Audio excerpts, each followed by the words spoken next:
শহীদদের জন্য আপনারা কি করছেন? শুরু হয়ে গেল জুলাই কেলেঙ্কারি।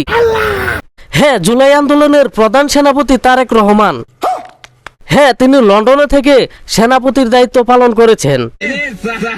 জিয়া পরিবারের 17 বছরের আন্দোলনই জুলাই গণ অভ্যুত্থানের পটভূমি।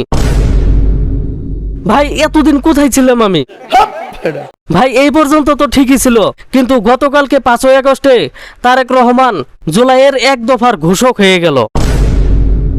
চলো তাহলে ভিডিওটা একটু দেখা যাক। আচ্ছা, বাংলাদেশের মানুষের জীবনের নিরাপত্তা, সমাজের ন্যায় বিচার প্রতিষ্ঠার জন্য আমরা এক দফার সিদ্ধান্তে উপনীত হয়েছি। नहीं सारुण के यहाँ कुछ तो गड़बड़ है। হ্যাঁ, इसमें बहुत बड़ा গড়বড় है। কিন্তু সিআইডি দাদু এখানে গড়বড় বলা যাবে না, কারণ বললে চাকরি থাকবে না। इसका मतलब है যাই হোক, এক দফার ঘোষক যে কে ছিল সেটা জনগণ জানে। সঠিক বলেছেন। আর তাই তো 5ই আগস্টে বিএনপি হেনস্থার শিকার হচ্ছে। লজ্জা লাগা দরকার। বাই দ্য ওয়ে, 5ই আগস্ট উরফে 36শে জুলাই, হ্যাঁ এই দিনই শেখ হাসিনা ঘাট্টিগুট্টা গুছিয়ে ইন্ডিয়ার দাদা বাবুর কাছে চলে গিয়েছিল। আর সেইটাকে কেন্দ্র করে বাংলাদেশের জেনজি পোলাইপান অনেকে বলেছে হাসিনা নাকি মোদির সাথে সংসার করতেছে। আর তাই তো এই দিনই নানি অবশেষে বিষয়টা ক্লিয়ার করে বললেন, Modi and me, we are just friends. We are not husband and wife. It's never possible. He is Hindu and I'm Muslim.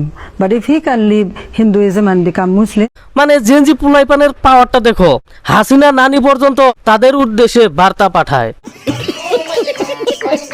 আবার তারেক রহমান হাসিনা নানির লাইভ মিডিয়াতে প্রচার করা বন্ধ করে দেয়, কিন্তু তারেক রহমানই আবার নানির লাইভ দেখে। চলো এবার 5ই আগস্টের আগের কিছু কথা বলি।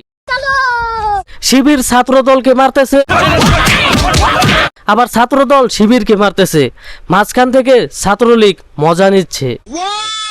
শুধু তাই না, ছাত্রদল এই বান্দাকে শিবির মনে করে তাকেই মারতে গিয়েছে, অবশেষে জানতে পারে এটা তাদেরই লোক।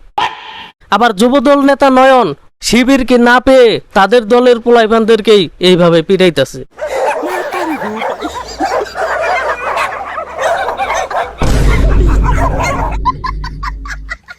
শুধু তাই না, তাদের হাত থেকে সাংবাদিকও রেহাই পাচ্ছে না। যাই হোক, এরা মূলত নিজেদের মধ্যে ঝগড়া করে হাসিনা নানির আগমনের পথ সুগম করে দিচ্ছে। নিঃসন্দেহে তুই ঠিক কথা বলেছিস। ইতিপূর্বে আমি এই ভিডিওটা আপলোড করেছিলাম, তখন এই ভিডিওটা দেখার পর অনেকে আমাকে গালিগালাজ করেছিল, অবশেষে আমার কথাই মিলল।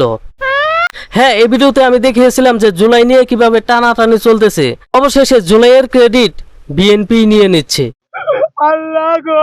মানে এই চেতনা এমন এক জিনিস যার কাছে থাকবে সেই দেশপ্রেমিক,